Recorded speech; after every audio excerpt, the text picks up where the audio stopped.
안녕하세요. 핵심 뉴스만 전해드리는 지인입니다. 구독과 좋아요는 제작자에게 큰 힘이 됩니다. 썸네일에 나오는 사진은 지난 7월 1일 수소 모빌리티 쇼 행사 시작 때의 모습입니다. 당시 저도 행사에 참가하면서 수소 산업이 어디까지 진행됐나 꽤나 눈여겨봤습니다. 단연 이날 최고 주목받은 업체는 두산과 현대차 그룹이었습니다. 하지만 제가 오늘 말씀드릴 업체는 두 업체 모두가 아닙니다. 일단 이날 참가한 업체에 대해 간단하게 말씀드리겠습니다. 그럼 지금 시작하겠습니다.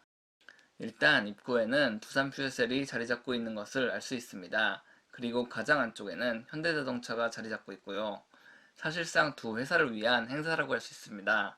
물론 효성, 만도 같은 굵직한 회사들도 있지만 제가 방문했을 때 대부분의 사람들의 관심은 현대차와 두산에 집중했습니다. 하지만 제가 오늘 말씀드릴 업체는 지금까지 말씀드렸던 업체는 아닙니다.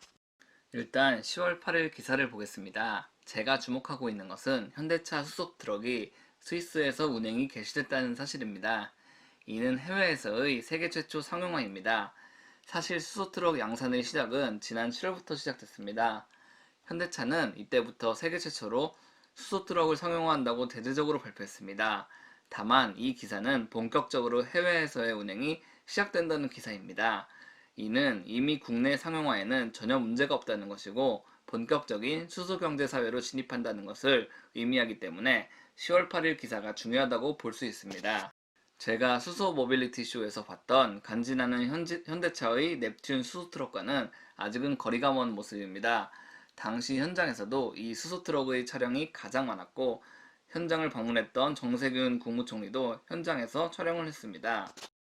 10월 6일 기사로 넘어가겠습니다. 이 기사를 보시면 현재 한국의 수소 충전소는 47곳에 불과합니다. 물론 스위스는 이제서야 수소 충전소를 설치를 시작했습니다. 한국은 이미 47개를 보유하고 있다고도 볼 수 있으나 전 세계에서 가장 많이 수소차를 보유하고 있는 한국이 고작 47개만 보유하고 있다는 것은 너무나도 빈약한 인프라를 갖추고 있는 것입니다. 그래서 제가 말하고 싶은 것은 이 수소 충전소를 국내에 세울 업체에 주목해야 한다는 것입니다. 그리고 제가 항상 말씀드리는 게 있습니다. 바로 기사보다 더 중요하게 봐야 할 정부의 보도자료입니다. 정부가 2019년 1월 16일 발표한 수소경제 활성화 로드맵 보도자료를 보면 수소충전소는 2022년까지 310개를 건설해야 합니다. 2040년까지는 1200개를 건설해야 합니다. 하지만 현재는 47곳에 불과합니다. 그리고 제가 부스에서 현대차 담당자분들께 직접적으로 질문을 해봤습니다. 수소차가 좀 더 상용화된다면 현대차 그룹이 한국의 수소 충전소를 전부 건설하게 되냐고 물어봤습니다. 당시 현대차 부스 직원은 과독점법이 있기 때문에 현대차가 모든 수소 충전소를 운영할 수는 없다고 말했습니다. 그렇다면 지금 확인할 수 있는 현대차 그룹 외에 수소 충전소를 만들 수 있는 업체는 어디가 있을까요? 일단 현대차 그룹을 하나의 회사로 보지 말고 여러 부문으로 나눠봅시다. 그렇다면 우리가 볼 수 있는 충전소는 현대차가 운영하는 수소 충전소, 그리고 현대모비스 수소 충전소가 있습니다.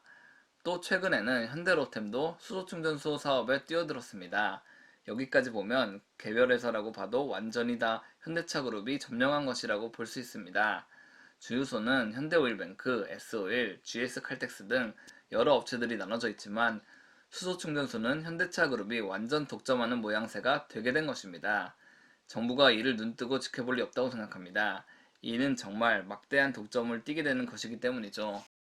지금부터 제가 말씀드릴 얘기가 핵심입니다. 제가 방금 언급한 업체 외에 수소 충전소를 건립할 수 있는 업체는 현재 한국에 JNK 히터밖에 없습니다.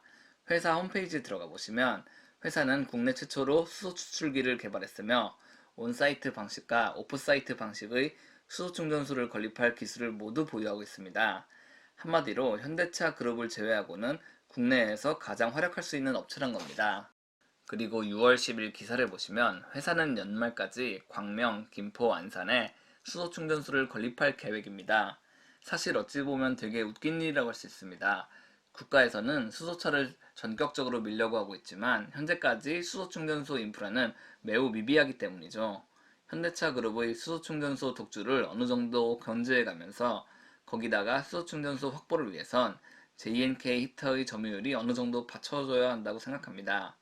다만 그린 뉴딜로 수소 경제 정책에 대한 언급은 있었으나 아직까지도 수소 충전소 건립에 대한 구체적인 설립안이 밝혀지지 않았다는 게 유일한 약점이라고 볼 수 있습니다. 마지막으로 JNK 히터 외의 업체를 살펴보겠습니다. 올해 엄청난 주가 상승을 이룬 두산 퓨어셀 같은 경우는 수소 연료 전지에 대한 기술이 매우 뛰어납니다. 다만 회사는 연료전지 외의 수소 충전소에 대한 사업 진출은 아직까지 가시화되지 않았습니다. 그리고 일진 다이아몬드 같은 경우는 수소 탱크에 대한 기술력이 뛰어난 것이지 직접적으로 수소 충전소를 운영하지는 않습니다. 또 STX 중공업은 수소연료 분야에서는 아직까지도 초기 단계를 지나고 있습니다. 따라서 현대차를 위협할 수는 없지만 어느 정도 수소 충전소에 대해서 영향력을 확보할 수 있는 업체는 JNK 히터만 남은 것으로 볼 수 있습니다. 다만 회사에서 적극적인 PR이나 IR 자료를 밝히지 않고 홍보팀에 대한 구성도 미약해 이 부분은 조금 아쉽다고 볼 수 있습니다. 왜냐면 수소 충전소도 국책과제인 수소경제와 어느 정도 밀접한 산업인데 이런 홍보에서 밀린다면 현대차 그룹이 거의 독식할 수도 있기 때문입니다. 여기까지 핵심 뉴스만 전해드리는 지인이었습니다. 감사합니다.